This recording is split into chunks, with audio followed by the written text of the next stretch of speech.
കണ്ണൂർ ചൊക്ലിയിൽ കൂറ്റൻ മരം പൊട്ടിവീണ് കാറുകൾ തകർന്നു. റോഡിൽ മറ്റ് വാഹനങ്ങൾ ഇല്ലാത്തതിനാൽ വൻ ദുരന്തമാണ് വഴിമാറിയത്. വ്യാഴാഴ്ച ഉച്ചയ്ക്ക് 12:30ഓടെയാണ് അപകടമുണ്ടായത്. ചൊക്ലി രജിസ്റ്റർ ഓഫീസിനടുത്താണ് അപകടം. റോഡരികിൽ നിർത്തിയിട്ട 2 കാറുകളും 2 ഇലക്ട്രിക് പോസ്റ്റുകളും തകർന്നു. റോഡിൽ ഈ സമയം മറ്റു വാഹനങ്ങളില്ലാത്തതിനാൽ വൻ ദുരന്തമാണ് വഴിമാറിയത്. സമീപത്തെ വീടിന് നേരിയ കേടുപാടുകളുണ്ടായി. കാറുകളും പൂർണ്ണമായും തകർന്ന നിലയിലാണ്.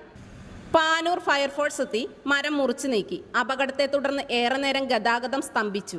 ചൊക്ലി പോലീസും സ്ഥലത്തെത്തി.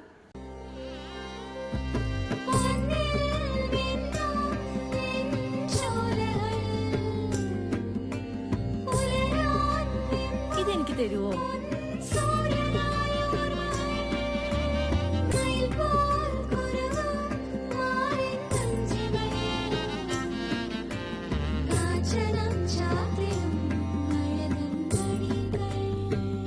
ചില ബന്ധങ്ങൾ പവിത്രമാണ്. കണ്ണും നിറയും മനസ്സും നിറയും. സ്വന്തം ജോസ്കോ ജ്വല്ലേഴ്സ്. ഇനി സംശുദ്ധമായ സ്വർണം ചെറുപുഴയിൽ.